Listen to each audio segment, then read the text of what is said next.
नमस्कार। आप सभी के अपने चैनल जय गुरुदेव उत्तराखंड पर एक बार फिर से बहुत बहुत स्वागत है।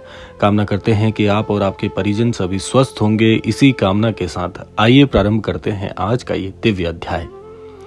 क्या आपने कभी सोचा है कि कुछ मंत्र, कुछ चौपाइयां साधारण शब्द नहीं होते, बल्कि वे वर्षों की तपस्या, संतों के अनुभव और दिव्य चेतना का संचित स्वरूप होते हैं। आज हम जिस गुप्त चौपाई की बात करने जा रहे हैं, ऐसा माना जाता है कि उसका फल 34 वर्षों की तपस्या के बराबर माना गया है, लेकिन ये रहस्य आज तक बहुत कम लोगों को पता है।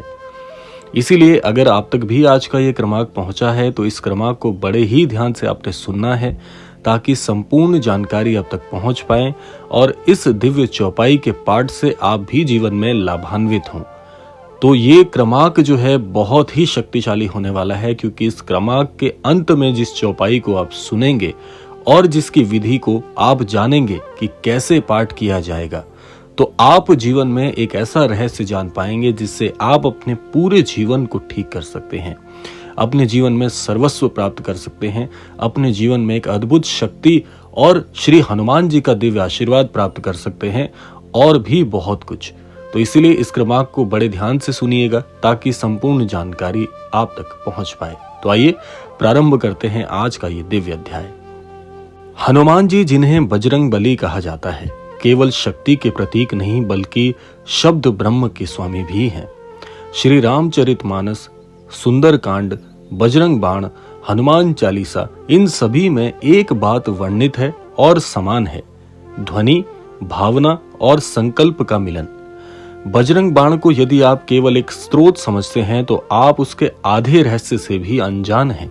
श्री तुलसीदास जी ने इसमें जिन बीज शब्दों, अग्नि तत्व और रक्षात्मक संकल्पों को जोड़ा है, वो मंत्र विज्ञान की दृष्टि से अत्यंत गूढ़ है। प्राचीन तांत्रिक ग्रंथों जैसे मंत्र महोदधि और शारदा तिलक में कहा गया है कि जब कोई साधक शुद्ध मन, ब्रह्मचार्य और स्थिर संकल्प से किसी हनुमान मंत्र या स्तोत्र का जप करता है, तो वो अपने भीतर एक कवच निर्मित कर लेता है। यही कवच विपत्तियों, शत्रुओं और नकारात्मक शक्तियों से रक्षा करता है।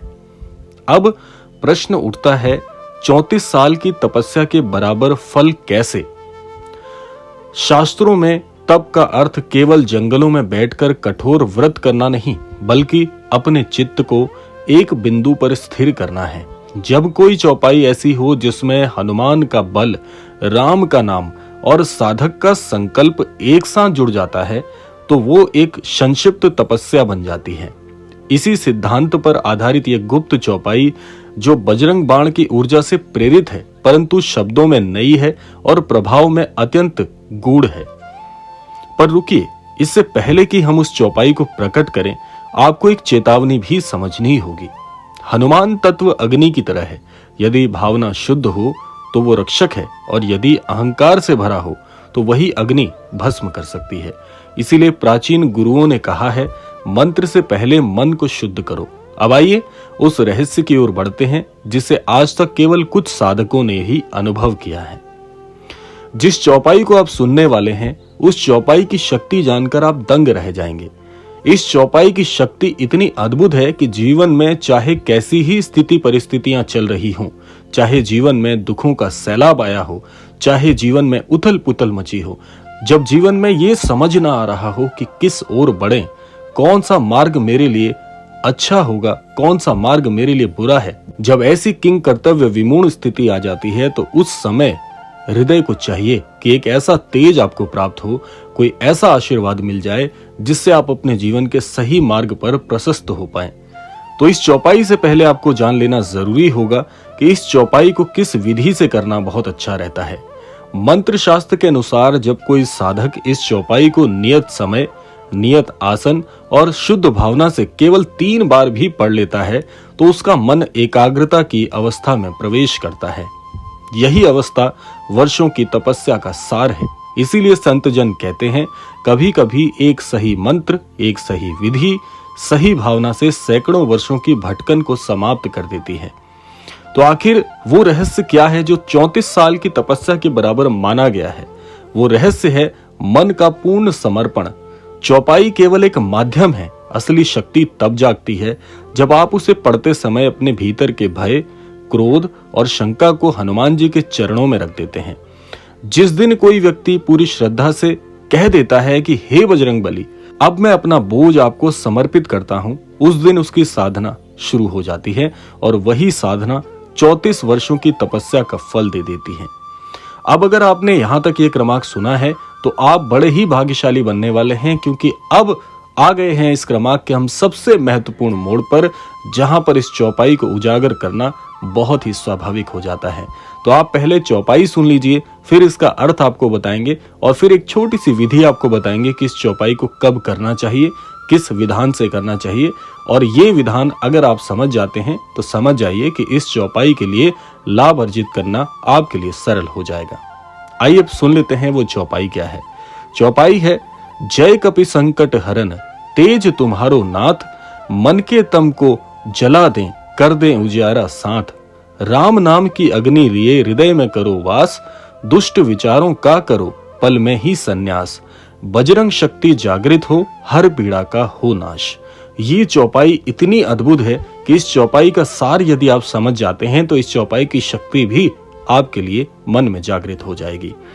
अब आप समझ पाएंगे कि ये केवल कविता नहीं, ये एक मंत्रात्मक संरचना है। पहली पंक्ति हनुमान के संकट हरण रूप को जागृत करती है। दूसरी अंतःकरण की अज्ञानता को जलाने का संकल्प देती है।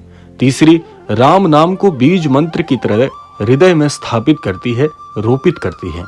चौथी नकारात्मक संस्कारों का त्याग कराती है और पांचवी बजरंग शक्ति को सक्रिय करती है।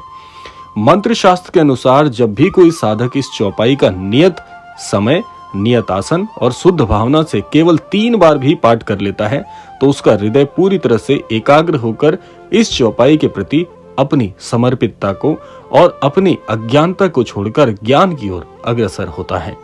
अब आती है इसकी एक छोटी सी विधि कि इस चौपाई को कैसे पाठ करें।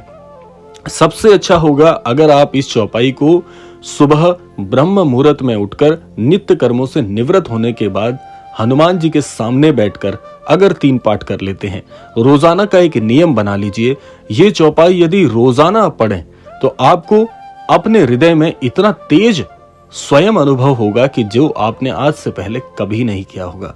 और इस चौपाई का व्यक्तिगत अनुभव यदि मैं आपको बताऊं तो मात्र 3 दिनों में इसकी शक्ति आप तक उजागर हो जाती है। आपको लगने लगता है कि ये चौपाई मेरे जीवन में काम कर रही है, क्योंकि आपकी जो वाणी है, आपका जो तेज है, आपका जो ओज है, उस सब में आपको परिवर्तन व्यक्तिगत रूप से अनुभव होगा। और तब आपका हृदय और भी ज्यादा एकाग्र तरीके से और भी ज्यादा उपाय के स्वरूप को समझते हुए इस चौपाई का पाठ करने के लिए हमेशा अनंतकरण ललायित रहेगा। तो ये था आज का अद्भुत क्रमांक। आशा करते हैं ये चौपाई और ये क्रमांक आप सबके लिए बहुत ज्यादा लाभान्वित करने वाला हो। और अगर आप इस चौपाई का पाठ करना चाहते हैं तो आप कमेंट बॉक्स में जय हनुमान या जय नीप करौरी महाराज लिख सकते हैं, ताकि आपके लिए एक प्रकार से हनुमान जी के प्रति समर्पण को ये दिखाएगा। और साथ साथ इस क्रमांक को आप अपने सभी प्रियजनों तक जरूर प्रेषित करिए, ताकि वो भी इस चौपाई से लाभ ले पाएं। आज से पहले ये चौपाई कहीं पर भी प्रकाशित नहीं की गई है और ये दिव्य ज्ञान ज्यादा से ज्यादा लोगों तक पहुंचेगा तो सभी को लाभ इसका मिल पाएगा। इसी आशा के साथ, इसी कामना के साथ समय आता है विदा लेने का। यही कामना करना चाहेंगे कि श्री महाराज जी सभी को सन्मति और सद्बुद्धि प्रदान करें और इस संपूर्ण सृष्टि का, इस संपूर्ण लोक का कल्याण हो।